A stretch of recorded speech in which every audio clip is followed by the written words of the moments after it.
So guys, andito tayo ngayon sa Saputi Elementary School, ay meron ginanap dito na plebiscito election. Ayun guys, hindi ko lang maintindihan ng lubos ang plebiscito election. Paki-comment naman ng tamang sagot kung ano ba talaga ang plebiscito election.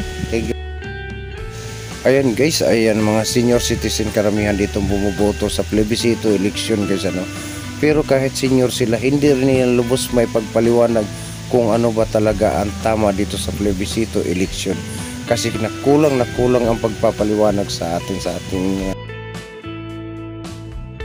So guys, ayan, nandito marami namang naboto, ayan, mga barangay Saputi plebiscito to ang botohan dito, yes or no lang. Pero alam natin mas marami talagang hindi nakakaalam kung ano ba talaga ang plebiscito, at sana na ipapaliwanag sa iba yan. Ang iba kasi niyan hindi talaga. Ito ayan ang kailangan makukuha ng barangay ang dapat na kanilang nasasakupan. So ayan. So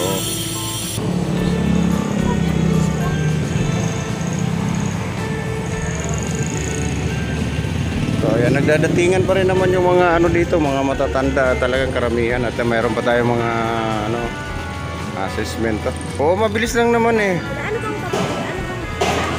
Oh, yan diba sinasabi ko. Marami talagang hindi nakakaalam kung ano ibig sabihin ng plebiscito. So ang lang naman, kung papayag ka ba na magkaroon ng boundary ang bawat barangay. Yun ang inaano dyan. Ang dapat na makukuha sa barangay na hindi napupunta sa kanilang nasasakupan.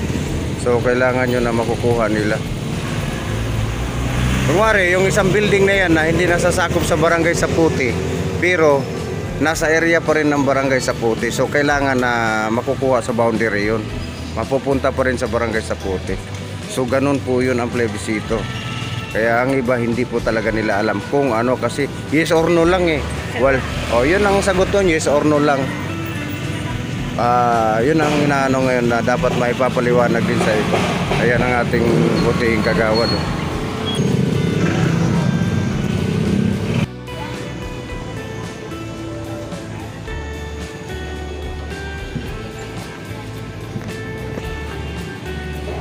Ito si ate, tatanungin natin. Di talaga. Ate, bumoto na po kayo? Bumoto na po kayo? Ay, hindi kasi bago pa lang ako nagpakispan. Pero ang hindi kasi namin naintindihan natin, ano ba yung plebiscito election? Ano bang... Para sa daw yan, yung Pamplona, kaya Pamplona 1 at saka 2. Kailangan pag-isahin na. Sa bote, paano yung sa bote? Pag-iisahin na nga dito sa Sapote, Pamplona. Kailangan dito na sa Sapote. Buti kung pumayag naman yung Pamplona. Ayun lang. Yun na, di ba? Si ate, alam ni ate. Alam ni ate. Pumayag ka ba pagkakaroon yun yung barangay? Kasi pag halimbawa nagbigayan ng ayuda. Ito kaya yung kaibigan natin, ito kaibigan. Talaga, tatanungin kita. Ano bang ibig sabihin ng plebiscito election? Anong ibig sabihin ng plebiscito election? Bumuto ka, di ba? Yan sinasabi ko. Hindi niya alam. Bumoto pero hindi alam. Bumoto sila pero hindi nila alam. Para sa inyong Kung para saan yung eleksyon na yon. Ito, magtatanong tayo uli ha. Magtatanong tayo uli. Kasi hindi talaga natin alam kung anong ibig sabihin.